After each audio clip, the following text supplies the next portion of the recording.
Bismillahirrahmanirrahim. Assalamualaikum warahmatullahi wabarakatuh. Ya, kita akan memulai untuk perkuliahan yang sesi berikutnya, yaitu tentang pengaruh IoT pada industri energi, ya. Jadi lanjutan yang setelah UTS kali ini, ya mohon maaf saya untuk perkuliahannya online dulu ya. Nanti untuk berikutnya bisa offline, jadi nanti akan digabung. Minggu ini akan ada 2 kali pertemuannya. Jadi IoT ini memungkinkan pengukuran dan pengumpulan data secara real time yang dapat digunakan untuk meningkatkan efisiensi dan penghematan energi di industri, ya. Jadi seperti ini, IoT device at home, at work, sama at community, ya seperti ini. Dan di sini ada cloud service dan aplikasinya seperti itu, ya. Nah, di sini teknologi IoT dalam meningkatkan efisiensi energi itu, IoT device ini apa?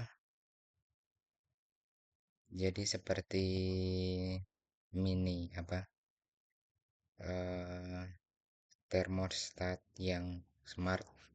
Termostat itu kan kayak pengukur ini ya, pengukur suhu kalau di AC ataupun di kulkas gitu ya. Nah, kemudian ada ini smart lighting. Nah, di sini juga dia untuk dayanya dia smart, jadi dia bisa mengefisiensi daya dan juga pelampu gitu, ya. Dan energi monitoring, jadi membantu untuk eh, ada energi yang terbuang sia-sia gitu ya. Dan lower utility bills in smart home, jadi mengurangi tagihan biaya yang ada di rumah atau smart home, ya. Nah, kemudian ada smart grid dan IoT, ya.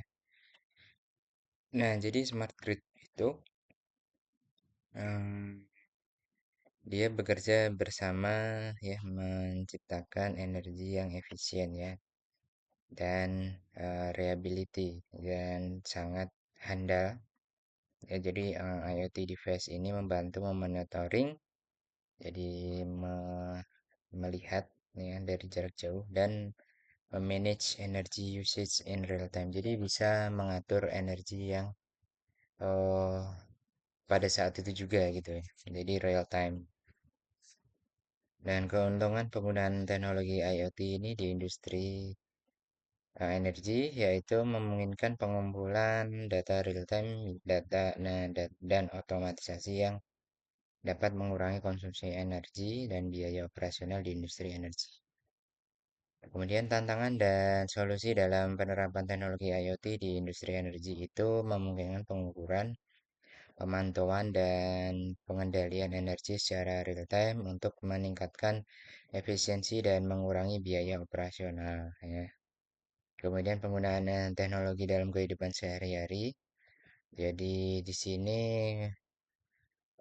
sangat mudah, cepat, ya, menggunakan HP dan smartphone, ya, bisa juga tablet gitu atau komputer mini gitu aja, dan sosial media. Jadi online shopping, eh jadi menghemat biaya untuk ini juga, ya.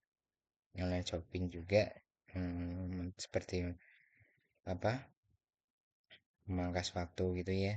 Karena kita kalau belanja online kan nggak usah ke tempatnya, nggak usah gini ya. Dan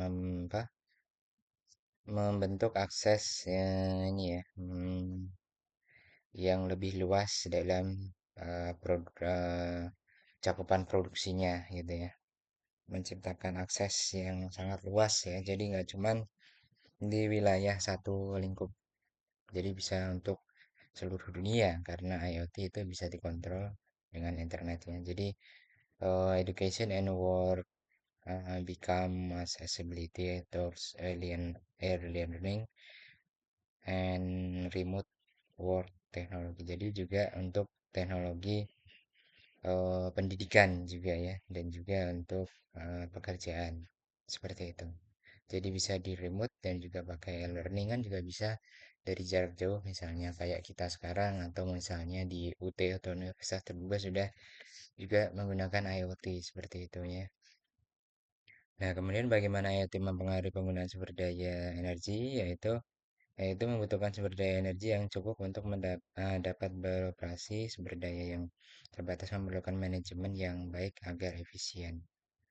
Kemudian cara mengurangi penggunaan sumber daya energi pada perangkat IoT itu gunakan sensor yang hemat energi, sesuaikan interval pembaruan data dan gunakan mode tidur saat tidak digunakan.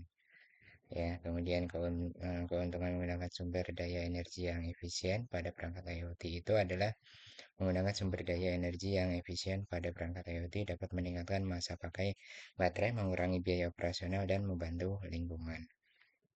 Dan kemudian masa depan IoT ini dan sumber daya energi ini yang berkelanjutan. Jadi sumber daya energi yang berkelanjutan sangat penting dalam operasi perangkat IoT. Gunakan energi terbarukan ya. Optimalkan penggunaan energi dan hindari limbah elektronik untuk masa depan yang lebih baik. Seperti itu ya. Jadi kalau misalnya baterai itu juga agak ini ya, limbah elektroniknya. Tapi kalau misalnya energi terbarukan itu kebanyakan pakai baterai ya. Jadi itu ya. Oh, apa ya istilahnya? Dilemanya itu ya. Nah, sekian dulu dari saya. Kurang lebihnya mohon maaf. Assalamualaikum warahmatullahi wabarakatuh. Nanti dilanjut untuk slide materi berikutnya ya.